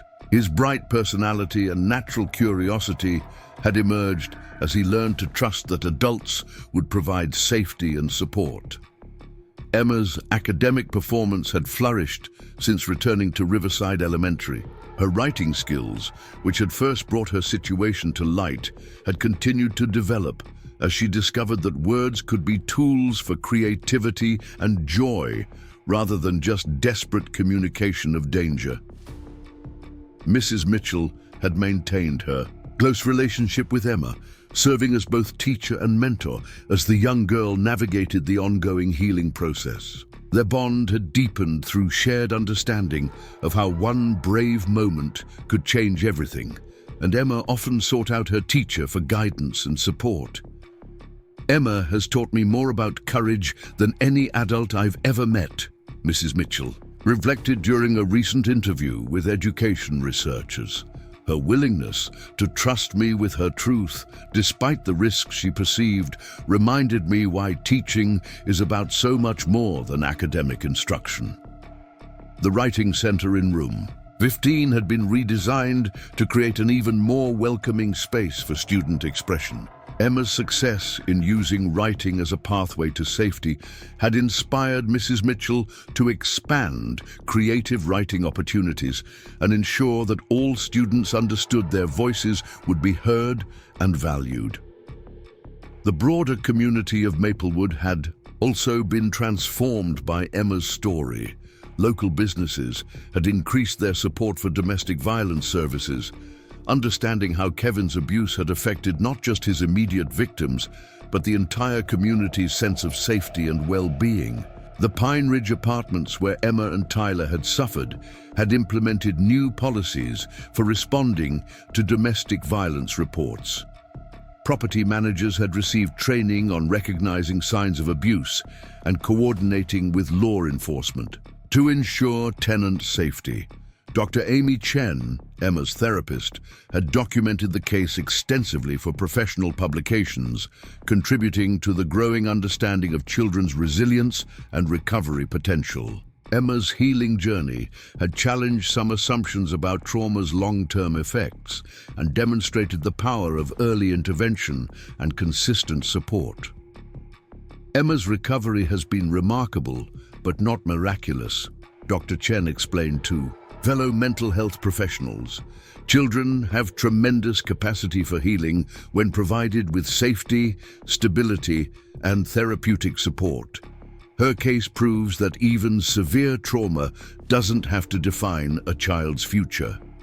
The therapeutic techniques used in Emma's treatment had been refined and shared with other professionals working with young trauma survivors. Art therapy, play therapy, and narrative therapy approaches had all been enhanced based on insights gained from Emma's healing process. Emma's impact had extended beyond the professional community to inspire everyday citizens to be more aware of children's welfare in their own neighborhoods. The understanding that abuse often occurred behind closed doors in seemingly ordinary families had motivated many people to learn warning signs and reporting procedures. Community education programs had been developed using Emma's case as an example of how ordinary people could make extraordinary differences in children's lives. The message that one person's willingness to act could save lives had resonated with audiences ranging from parent groups to business organizations. The financial costs of Emma's rescue and recovery had been substantial, involving law enforcement, medical care, legal proceedings, therapeutic services, and long-term support systems. However, child welfare economists had calculated that the lifetime costs of allowing the abuse to continue would have been exponentially higher, both for the children and society.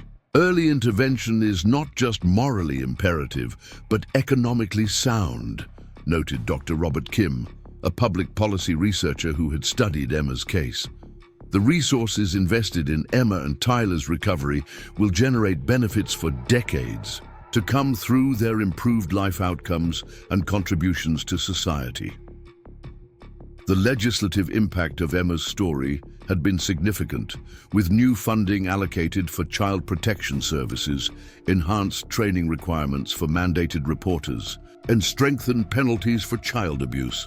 Lawmakers had cited Emma's case during debates about child welfare funding, using her story to illustrate the critical importance of robust protection systems.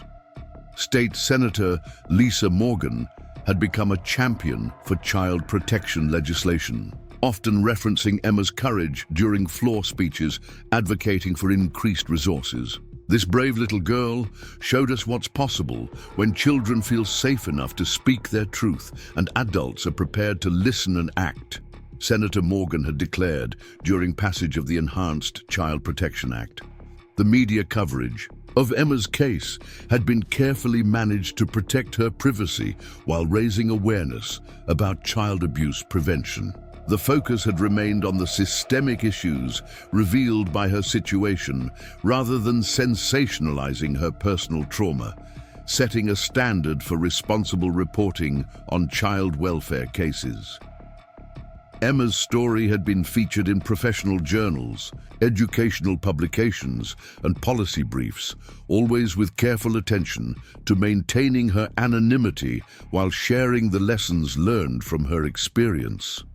The case had become required reading in social work programs and education schools across the country. International attention had also been drawn to Emma's case, with child welfare professionals from other countries studying the intervention protocols and recovery strategies used in her situation. The case had contributed to global conversations about children's rights and protection systems. As Emma entered her fourth grade year, her transformation from a frightened, abused child to a confident, thriving student continued to inspire everyone who had been involved in her rescue and recovery.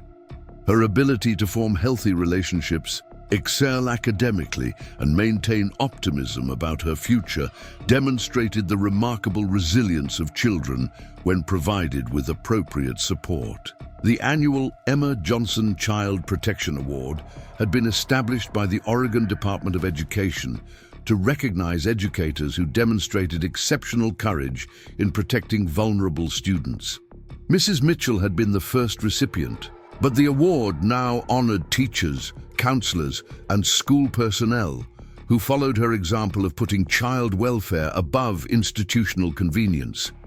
Emma's influence on child protection practices would likely continue for decades, as the professionals who had worked on her case carried their enhanced understanding to new positions and challenges. The systems that had failed her initially had been strengthened to prevent similar oversights in the future. The long-term outcomes for Emma and Tyler remained positive as they continued to grow and develop within the loving stability of the Martinez family. Their adoption had provided the legal security and emotional foundation necessary for complete healing, allowing them to focus on typical childhood concerns rather than survival strategies.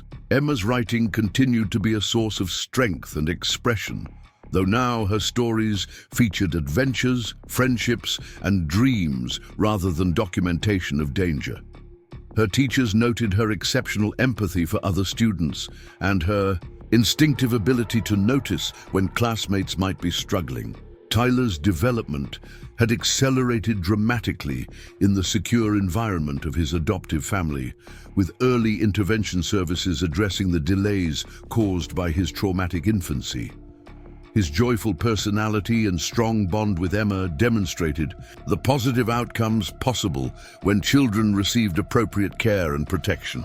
The case files and documentation from Emma's situation had been carefully preserved for future research and training purposes, ensuring that the lessons learned from her experience would continue to benefit other vulnerable children.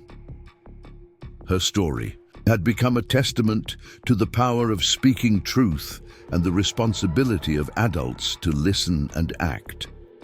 As the Child Protection Review Board meeting concluded, Dr. Reynolds reflected on the broader implications of Emma's case for society's approach to protecting children.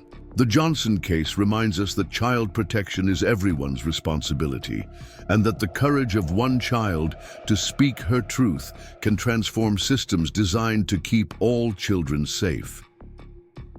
The legacy of a 7-year-old's Halloween essay continued to grow, touching lives and changing policies far beyond the small apartment where her nightmare had unfolded. Emma's brave decision to document her truth had not only saved her own life and Tyler's, but had created lasting improvements in how society recognizes, responds to, and prevents child abuse.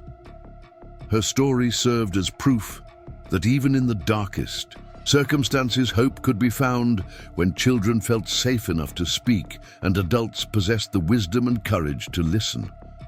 The words Emma had carefully written in her second-grade handwriting had become a catalyst for transformation that would protect countless other children for generations to come.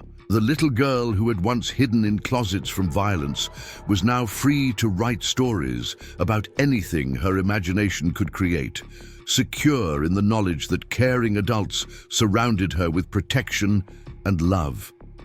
Her essay had changed everything, but most importantly, it had given her the chance to simply be a child. Up next, you've got 2 more standout stories right on your screen. If this one hit the mark, you won't want to pass these up. Just click and check them out.